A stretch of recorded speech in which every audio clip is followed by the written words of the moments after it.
Well, speaking of blasphemy laws, in 1977, General Zia al-Haq took power, and things went from bad to worse. I think one of the things people in the past used to think was, if you saw an Ataturk-like figure, like in Turkey, the army used to be secular in many of our countries. But you look at Egypt today, where President Sisi thinks he's being spoken to personally, by his maker. You look at Erdogan in Turkey. Zia al-Haq was the first military dictator in a Muslim country to set out to fully Islamize and institutionalize Islamization within the code and the culture and the ethics of Pakistan. What were some of the changes that he made?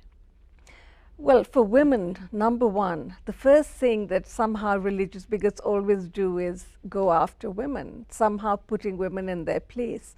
So he passed a slew of laws which took away rights that women had had since the inception of Pakistan. He also created the world's harshest blasphemy law. We'd inherited a blasphemy law that was been on the books, legal books, since the British.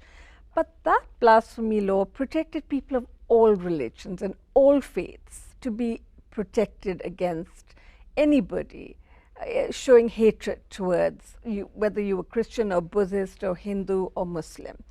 What Zia did was created laws that were all about injuring the sensibilities of Muslims, blaspheming about the Prophet Muhammad, burning the Holy Quran.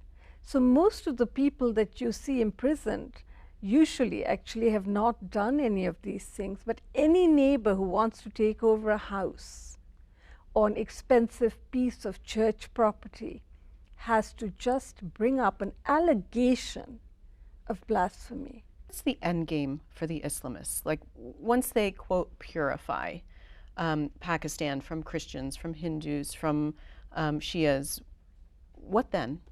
The culling will continue, and that's what none of them understand. When you start going after this purified state, the process will continue about who's pure enough. And that was one of the things we learned in 1953 when the commission that was brought in to examine the murder of the Ahmadis, in large numbers in Lahore. One of the things they found, they interviewed clerics of all stripes, Muslim clerics. Not one of them agreed on what was the definition of Islam and who was a Muslim.